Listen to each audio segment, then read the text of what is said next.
మన ఆంధ్రప్రదేశ్కి బయట రాష్ట్రాల నుంచి ఎక్కడో రాజస్థాన్ నుంచి మహారాష్ట్ర నుంచి వాళ్ళు వచ్చి సంపాదించుకొని వాళ్ళ ఊరికి వెళ్తున్నారు.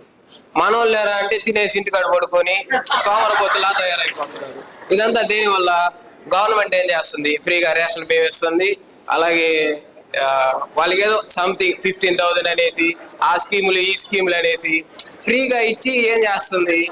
ఉండే ప్రజలందరినీ సోమరపోతులు చేస్తుంది. అంటే వాళ్ళు పని చేయడానికి ఏమనిపిస్తుంది? ఏముందిలే గవర్నమెంట్ ఉంది కదా, ఫ్రీగా నెల అయితే ఏముంది రేషన్ బియ్యం వచ్చేస్తుంది, ఇంకా మనం పని చేయాల్సిన పనే ఉంది అని ఒక వాళ్ళు ఇంకా మన ఆంధ్ర డెవలప్ అయ్యేది సార్ ఈ విధంగా. అంటే ఉచిత పథకాలు ఒక్కటే ఇచ్చి అభివృద్ధి వదిలేయటం కరెక్ట్ కాదు. అభివృద్ధి చేసాం సంక్షేమం చేయము అంటూ కరెక్ట్ కాదు. రెండు జరగాల.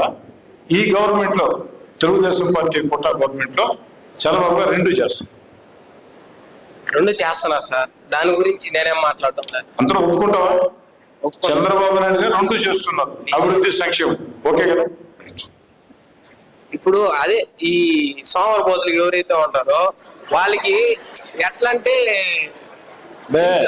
దయచేసి, ఎందుకంటే ఒక మాట, సంక్షేమ పథకాలు తీసుకునే వాళ్ళందరూ కూడా సోమరిపోతులు అన్న మాట అది సరైన మాట కాదు. అందరూ అని చెప్పట్లేదు సార్. ఇప్పుడు సంపాదించే కెపాసిటీ ఉంది, కొంత ఉంటుందమ్మా. ఇందాక చెప్పాను మీకు, కరప్షన్ అనేది ఒక పోలీసులోనే కాదమ్మా, అన్ని వ్యవస్థలో కూడా ఉందని. అట్లా నువ్వు చెప్పినట్టు అర్హులు కానివాళ్ళు కూడా కొంతమంది ఉండొచ్చునే కాదన్న, కానీ మెజారిటీ పర్సన్స్ అర్హులే కదా. సంక్షేమ పథకాలు తీసుకుంటున్నారంటే పేదరికం నుండి చాలా మంది ఉన్నారు కదా. దాన్ని మనం సోమరిపోతులు అనకుండా నువ్వు చెప్పినట్టు అర్హులుగా ఉండేవాళ్ళు తీసుకొని అర్హులు లేనివాళ్ళు స్వచ్ఛందంగా ప్రకటించాలి, వచ్చాయా మాకు అవసరం లేదని చెప్పని అది ప్రజల్లోంచే రావాలి. అట్లా కానప్పుడు ప్రభుత్వాలు అనేక స్కీమ్స్ పెడుతూ ఉంటాయి. కాదంటే గత ప్రభుత్వాలకి ఈ ప్రభుత్వానికి తేడా ఏంటంటే గతంలో రెండు సమానంగా చేయాలి, డెవలప్మెంట్ సంక్షేమం. ఇప్పుడు డెవలప్మెంట్ వెల్ఫేర్ రెండు ఈక్వల్ చేస్తున్నారు.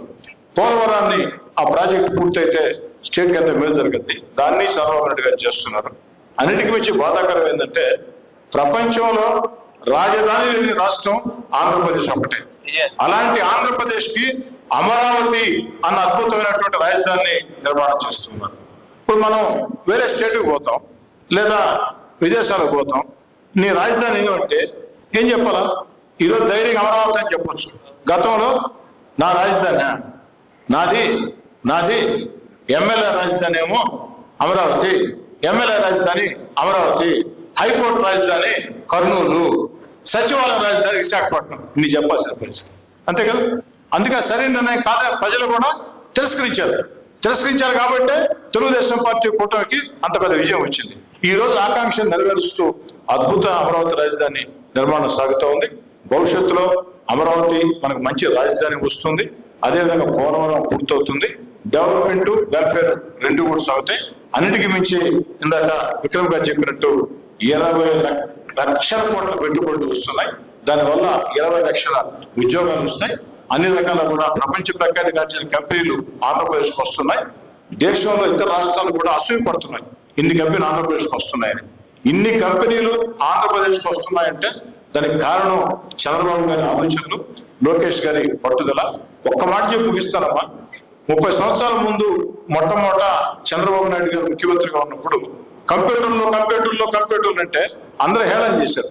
కంప్యూటర్లు కూడు పెడతాయి అవునా కాదు? మరి నేను కూడా ఆ రోజు నిజమే కదా, కంప్యూటర్ కూడు పెట్టు అనుకున్నా. కానీ తర్వాత కంప్యూటర్లు కూడు పెట్టాయి. ప్రపంచంలో ఈరోజు ఎక్కడికి పోయినా తెలుగు వాళ్ళు అత్యధికంగా కంప్యూటర్ రంగాలు ఉన్నారంటే దానికి కారణం ముందు చూపుతో ముఖ్యమంత్రి చంద్రబాబు నాయుడు గారి నిర్ణయం. దేశంలో ఏ స్టేట్ ముఖ్యమంత్రి కూడా అంత ఫాస్ట్ గా రియాక్ట్ కాల. చంద్రబాబు నాయుడు వేగవంతం కళ్ళు తెలుసుకొని కంప్యూటర్లను ప్రోత్సహించాడు. ఇది అదేవిధంగా క్వాంటమ్ వ్యాలీ నెక్స్ట్ ఇందాకే విక్రమ్ గారు చెప్పినట్టు ఆ క్వాంటమ్ వ్యాలీ ఫలితాలు కూడా మనకు అందుతాయి. ఖచ్చితంగా ఆంధ్రప్రదేశ్ అక్షరక్రమంలోనే కాదు అభివృద్ధిలో కూడా నెంబర్ 1 స్టేట్ గా ఇదే పరిస్థితి కొనసాగితే ఉంటుంది.